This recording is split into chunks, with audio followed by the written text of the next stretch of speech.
ख्याल हूँ किसी और का, मुझे सोचता कोई और है, सरगाए ना मेरा अक्स है, बस आए ना कोई और है, मैं ख्याल हूँ किसी और का।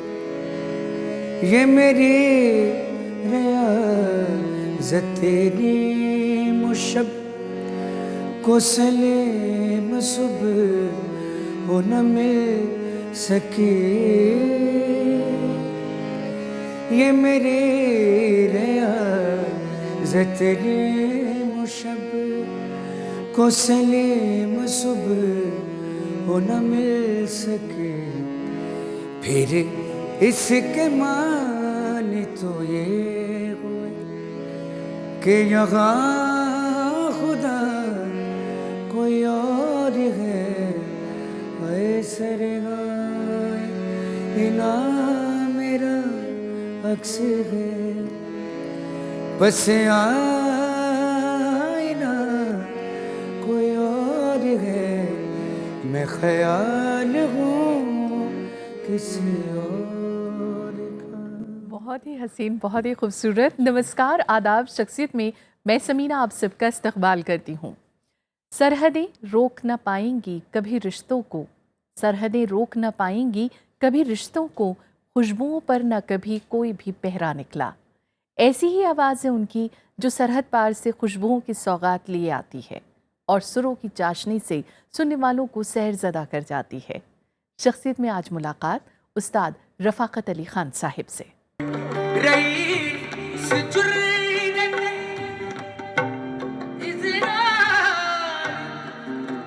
मेरा बरसा है तुम समंदर की बात करते हो, लोग आँखों में डूब जाओ। शाम 84 घराने की पुरसोज आवाज़। तेरी नजरों का तकाज़ा क्या है, कभी जलवा कभी पर्दा, ये तमाशा क्या। जिन्हें दुआ मिली उस्ताद नज़ाकत अली और उस्ताद सलामत अली जैसे दिग्गज कलाकारों की। इश्क अनोखड़ी पीड़, इश्क अनोखड़ी पीड़, सौ सौ सुडे अंदर सुडे अंदर। ऐसा घराना जिसने सलामत रखा मौसीकी के एहसास, उसकी रिवायत और नज़ाकत को। उन्हीं फनकारों में एक आला फनकार हैं उस्ताद रफ़ाकत अली खान। याद तेरी सीने दे नाल लाके, याद तेरी सीने दे नाल लाके, रोनिया में छत ते खड़ी हुए, याद तेरी। आवाज़ की एक ज़बरदस्त रेंज। मेरी सारी उम्र में एक ही कमी है, तू तेरी जिंदगी है। तबीयत की सादगी और उनका पुरखुलूस अंदाज उनकी शख्सियत में इजाफा कर जाता है, जिसकी दमक उनकी सूफियाना गायकी में बखूबी झलकती है। मेरी गवारा कीजे चांद से चेहरे कसद का भी गुजारा कीजे, भी गुजारा कीजे। मशवरा है ये मेरी गवारा कीजे चांद से चेहरे कसद का भी गुजारा। गायकी के इस सफर में उन्होंने विदेशों में एक से बढ़कर एक परफॉर्मेंसेस दिए। गुड़ ना लो इश्क मिठा, गुड़ ना लो इश्क मिठा, हो रब्बा लग न किसे नू जावे, गुड़ ना लो इश्क मिठा, गुड़ ना लो इश्क मिठा, गुड़ ना लो इश्क मिठा, हो रब्बा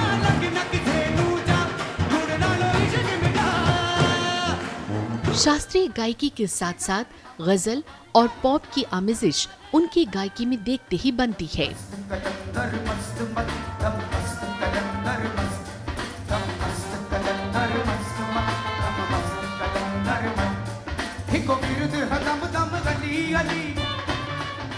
अपने सफर में उन्होंने एक से बढ़कर एक एल्बम भी दिए।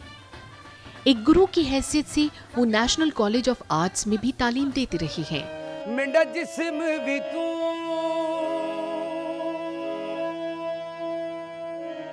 जिंदगी के एक सफर में उन्होंने बॉलीवुड की दुनिया में भी अपना एक अलग रंग जमाया।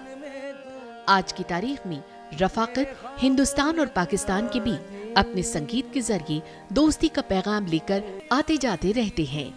मेरा दीन भी तू ईमान भी तू मेरा जिस्म भी तू मेरी रूह भी तू मेरी दिलड़ी भी तू जिंद जान भी तू ओ मेरे मौला मौला मौला हो मेरे मौला मौला।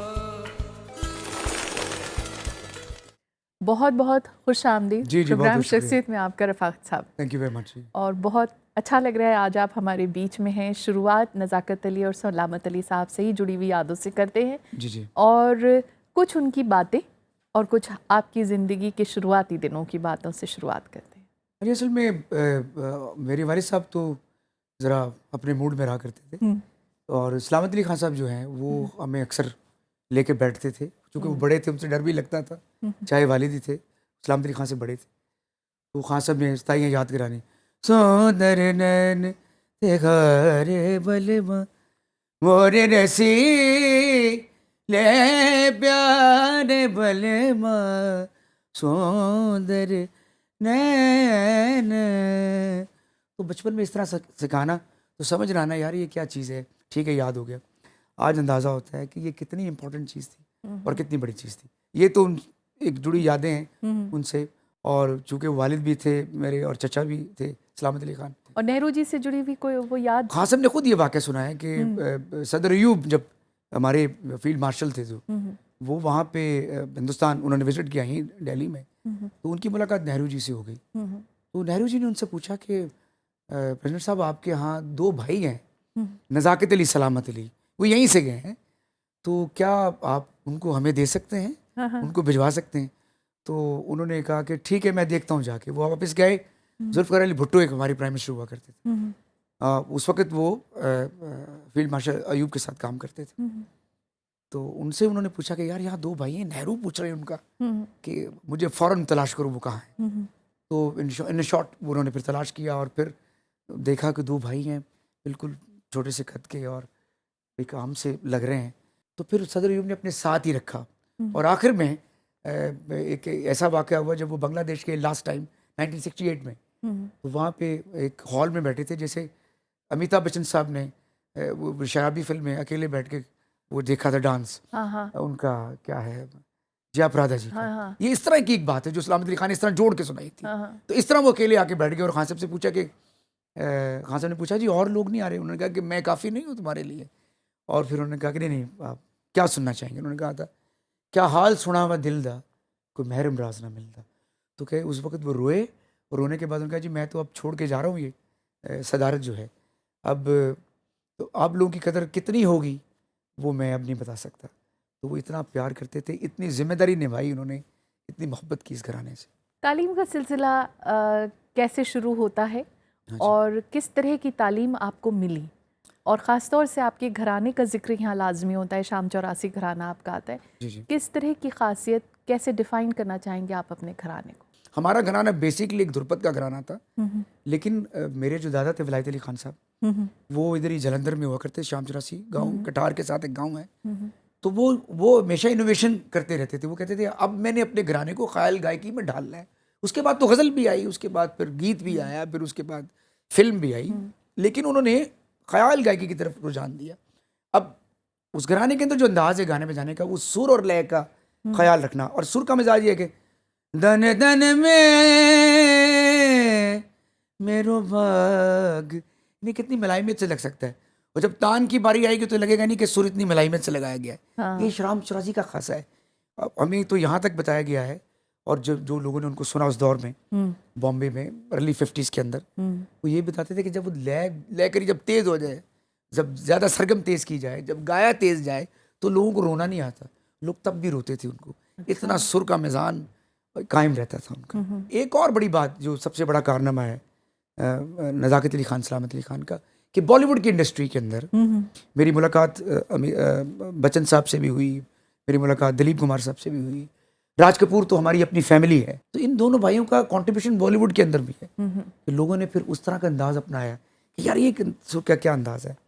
इसको फिर लता जी ने बड़ा प्यार किया उनको, लता जी ने उनको अपने पास रखा, और फिर कुछ ऐसे गाने भी लता जी के जिनमें सलामत अली खान नज़र आते हैं। तालीम का सिलसिला, जैसा आपने बताया कि आपको इन दोनों से तालीम मिली, तालीम का जो हम कहते हैं ना मयार, हाँ जी, हाँ जी। किस तरह की तालीम मिली आपको? हाँ, सब कहते थे अगर आप 2 घंटे का रियाज करते हैं तो 10 घंटे सुने, देखे कि लोगों का अंदाज क्या है, सुर का अंदाज क्या है, लगाव क्या है। हाँ साहब ने हमें हमेशा तालीम दी कि कुछ भी याद करो, चाहे 4 राग याद हो जाएं, चाहे 5 याद हो जाए, 50 तो बहुत दूर की बात है, 100 तो बड़ी दूर की बात है। गाना अगर एक ही आता हो तो सारी दुनिया सुनती है।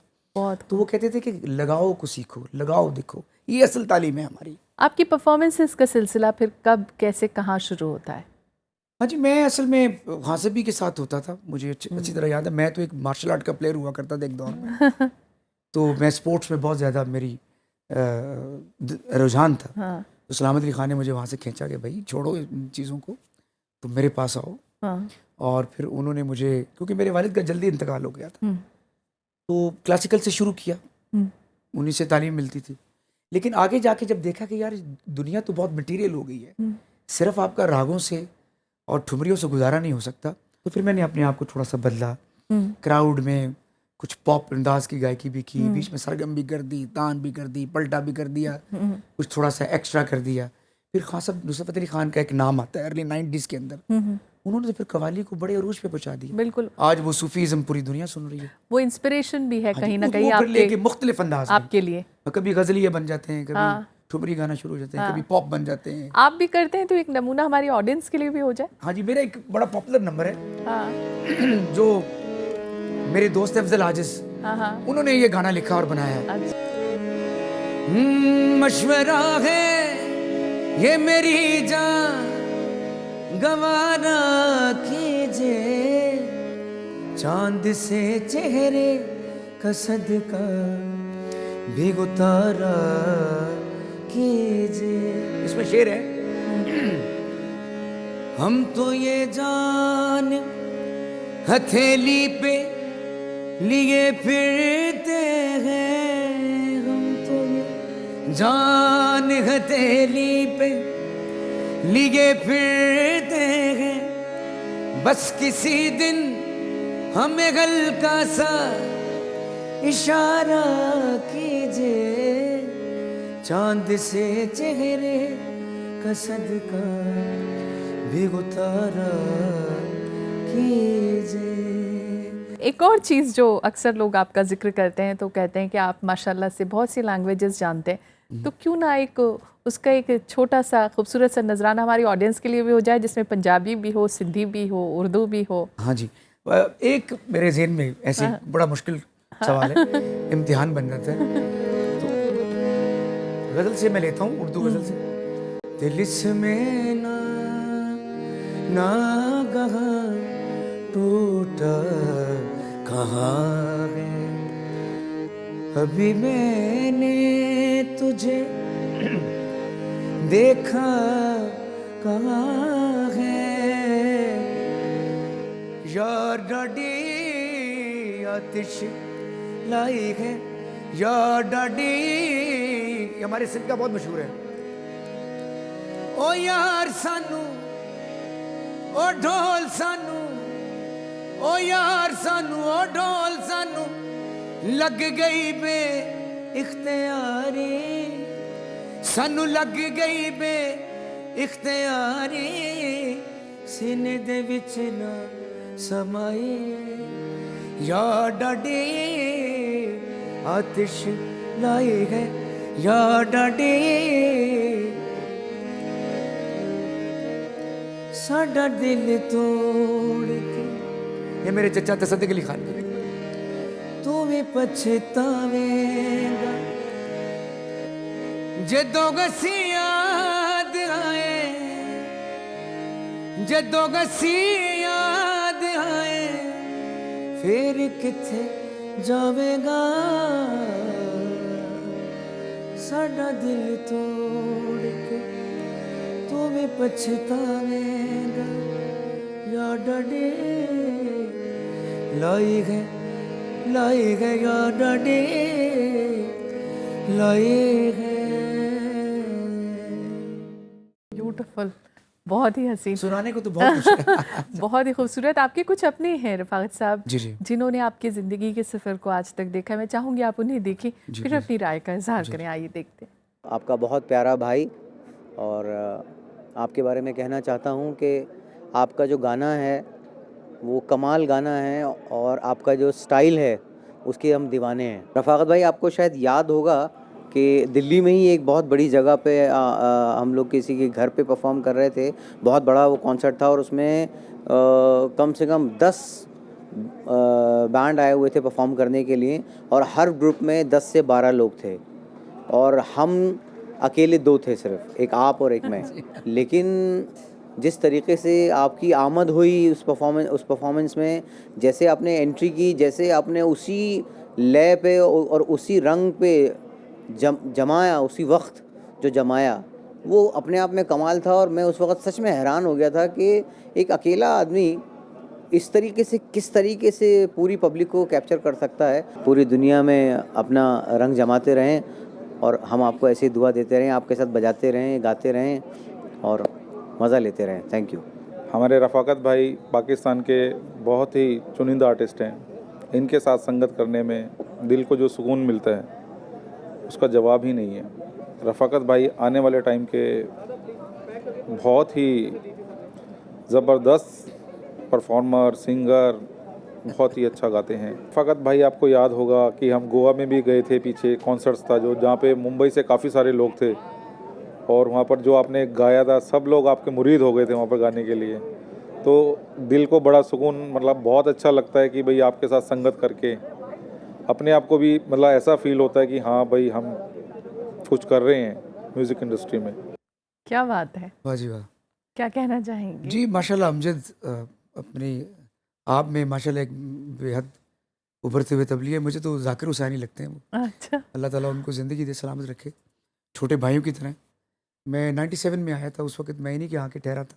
मेरे साथ मेरे चचा थे उस्ताद जाकिर अली खान साहब। तो अमजद से उसी दौर से प्यार है, तो ये बिल्कुल इनके जज्बात है, मैं इनकी बड़ी कदर करता हूँ। अल्लाह ताला ये प्रवीण भाई, अल्लाह इनको ज़िंदगी दे, ये आज की नौजवान पीढ़ी है। इसके बाद जैसे कि आप हर जगह परफॉर्म करते जाते हैं, फिर बॉलीवुड से जुड़ना कैसे और कब होता है? मेरे एक दोस्त थे यहाँ पे बॉम्बे में, उनके यहाँ हम ठहरे हुए थे। तो राम दयाल साहब एक बहुत बड़ा नाम है फिल्म इंडस्ट्री का, तो उन्होंने मुझे इंट्रोड्यूस किया कि आपका गाना ना करवाएं रफ़ाकत भाई, कहीं लेके चलते हैं आपको। तो हमारी फिल्म स्टार है जितेंद्र जी, उनके यहाँ हम चले गए। तो एक हमारी आर्टिस्ट पहुंची नहीं, वहाँ पे राकेश रोशन बैठे थे, वहाँ पे जितेंद्र जी बैठे थे, प्रेम चोपड़ा बैठे थे, और भी काफ़ी बड़े बड़े नाम थे, शेखर सुमन बैठे थे। तो मुझे उन्होंने कहा कि यार वो क्योंकि मेहमान पूरे नहीं हुए, फिर भी आप शुरू कीजिए और आप गाना सुनाइए। तो उन्होंने कहा आप इनको गाना दें फिल्म कृष में। अच्छा, उस वक्त कृष 2 बन रही थी। ओके। तो मैंने पहली मुलाकात मेरी राजेश रोशन के साथ। तो जब मैंने नोटिस किया, मैंने कहा यार वो कुछ रंग बन नहीं रहा, रंग जमना चाहिए। तो यही मैंने स्थाई गाई उनकी, एक यही बात न भूली जूलिया आई लव यू, ये स्टाइल है। ला रा रा रा रा रा रा, कहते हाँ यार ये फिर उन्होंने मुझे कंपोजिशन दी, मैं ऐसी 2 लाइनें बिल्कुल बिल्कुल मैंने और अलका जी ने गाई। मैं हूँ वो आसमां, मैंने कहा पहले पता नहीं कैसी कंपोजिशन होगी, लेकिन बिल्कुल सीधी, इसको कहते हैं डांट बरन का गाना, बिल्कुल सीधा। और तुम हो ये ज़मीन होकर भी हम जुदा होते जुदा नहीं, तुम हो आसमां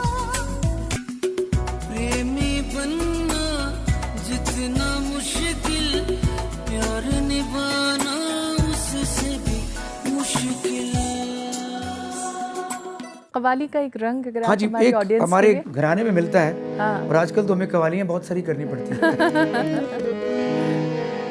सांसों के माला पे सिमरू में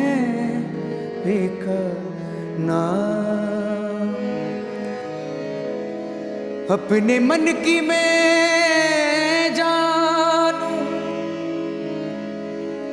और पी के मन की राम, सांसों के माला पे सिमरू में नाम, प्रेम के रंग में ऐसे डूबे बन गया एक ही रूप, बन गया एक ही रूप, प्रेम की माला जपते जपते आप बनी मैं शाम, सांसों के माला पे सिमरू में एक नाम, एक नाम, एक नाम। ब्यूटीफुल। वहाँ लोग शौक से सुनते हैं अरे क्लासिकी पाकिस्तान मौसीकी। और इंडिया ही दो मुल्क हैं जो फन मौसीकी के सरताज हैं। क्या बात है। यहाँ भी कोई कमी नहीं है, वहाँ भी कोई कमी नहीं है, लेकिन फ़र्क तो कोई नहीं है, खित्ता तो एक ही है। तो उसमें यह है कि अगर वो यहाँ आकर गाते हैं तो बहुत अच्छी बात है, अगर वो वहाँ जाके गाते हैं तो बहुत अच्छी बात है, और थोड़ा इलाकाई फ़र्क होता है। रफ़ाकत साहब, कुछ और लोग आपके अपने हैं जिन्होंने अपनी राय का इजहार किया, आइए देखते हैं उनका क्या कहना रहा। आइए। रफ़ाकत भाई का म्यूज़िक मैं बहुत टाइम से सुन रहा हूँ, डिफरेंट सोर्सेज से इनका म्यूज़िक सुनता रहा हूँ और इससे बहुत मुतासिर हुआ मैं। ये सबसे बड़ी पहचान है कि एक गायक और उसकी गायकी का अंदाज़ लोगों के दिलों के पास हो, दिलों को छुए। वो आपके अंदर है, जो आपकी गायकी का कमाल जो है, उसकी जो पकड़ है, वो लोगों के दिलों पे बड़ी स्ट्रॉन्ग है। और मैं ये चाहूँगा, अल्लाह से दुआ करता हूँ कि ये आपकी जो कशिश है आपके गाने में, ये दिन पे दिन बढ़े और लोगों को आप ज़्यादा से ज़्यादा खुशियाँ बांट सकें अपने गाने के थ्रू। कैसी अनोखी बात रे, कैसी अनोखी बात रे, अनोखा लाडला। हाय पापा, मैं आपका प्यारा बेटा बख्त अली ख़ान। मैं आपका बहुत बड़ा फ़ैन हूँ और मैं आपसे गाने की तालीम ले रहा हूँ और आपके साथ मुझे रियाज़ करने में बहुत मज़ा आता है और मैं आपका बहुत बड़ा फ़ैन हूँ। यू आर द बेस्ट पापा इन द वर्ल्ड। आपके साथ जो पल हमने बिताए वो अमेजिंग है। जिस तरह उस्ताद सलामत अली ख़ान साहब, उस्ताद नज़ाकत अली ख़ान साहब, उस घराने से आप बिलोंग रखते हैं। आपकी गायकी में जो अंदाज़ पंजाब अंग का है, शाम 84 घराने का, वो माशाल्लाह आप बहुत मील का पत्थर हैं उस घराने के। क्लासिकल के अलावा भी आप में बहुत कुछ सलाहियतें और गायकी में बाज़ौक़ आपका स्टाइल जो है बेबाक। लाइट में भी जो गज़लें आप गाते हैं उसमें लाजवाब अंदाज़ है जो बहुत कम सुनने को मिलता है। अल्लाह आपको और दिन दुगना रात चौगनी आप तरक्की करें और माशाल्लाह दुनिया भर में आप म्यूज़िक की दुनिया में नाम करें। क्या कहना चाहेंगे रफ़ाकत साहब? देखिए जी, ये इसी काम के लिए आदमी मेहनत करता है। फिर मेरा मानना है कि मेरी माँ की दुआएं मेरे साथ हैं। मैंने उनकी बेपनाह खिदमत की थी। मैं ये तो नहीं कहता मैं अपने आप को मैं कोई उस्ताद हूँ, कोई बहुत बड़ी चीज़ हूँ। मैं कहता हूँ कि मेरा हिस्सा भी इस फ़न में डल जाए एज़ ए खादिम मौसीकी। और बेटे को भी आप सिखा रहे हैं? हाँ जी, ये तो सिखाया है माशाल्लाह। लेकिन ये है कि अगर वो मेहनत करेंगे तो और अच्छे हो जाएंगे। इसमें मेहनत मुकद्दम है, बाकी नसीब आपका अपना है। चलते चलते आप कोई पैगाम देना चाहें दोस्ती का, अमन का? मेरा ये पैगाम है कि हम कोशिश करते रहें, कोशिशों को ख़त्म ना करें, क्योंकि लड़ाई में, फसाद में कुछ नहीं पड़ा। हिंदुस्तान एक बड़ा मुल्क है, अजीम मुल्क है। इस तरह पाकिस्तान एक मुल्क है, बड़ा मुल्क है, अजीम मुल्क है अपने हिसाब से। तो ये जब मिलेंगे तो दुनिया की सबसे बड़ी ताकत बनेंगे। आखिर में हमने फिर टेबल पे ही बैठना है, तो क्यों ना पहले बैठ जाए। क्या बात है। जैसे कि आपने बताया है कि फिल्मों से भी आपको बहुत लगाव है, बॉलीवुड की फिल्मों से, तो कोई एक गीत जो आप आज सुनाना चाहें, आपकी पसंद का हो और मेरी ऑडियंस भी आपकी उस पसंद को सुने। जी, ये गीत बल्कि दोनों मुल्कों के अमन से भी जुड़ा है, जिसमें शोरदा मैसेज दे रहे हैं मेरे फेवरेट आर्टिस्ट। आने वाला पल जाने वाला जिंदगी बिता दो पल जो ये जाने वाला है, आने वाला पल जाने वाला है। हो सके तो इसमें जिंदगी बिता दो पल जो ये जाने वाला है।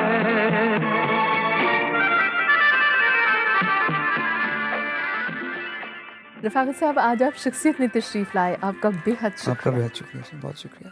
तो शख्सियत में आज फ़िलहाल इतना ही। ऐसे ही ताबिंदा और ख़ूबसूरत सितारों का सिलसिला शख्सियत में जारी रहेगा। इजाज़त दीजिए, नमस्कार, आदाब।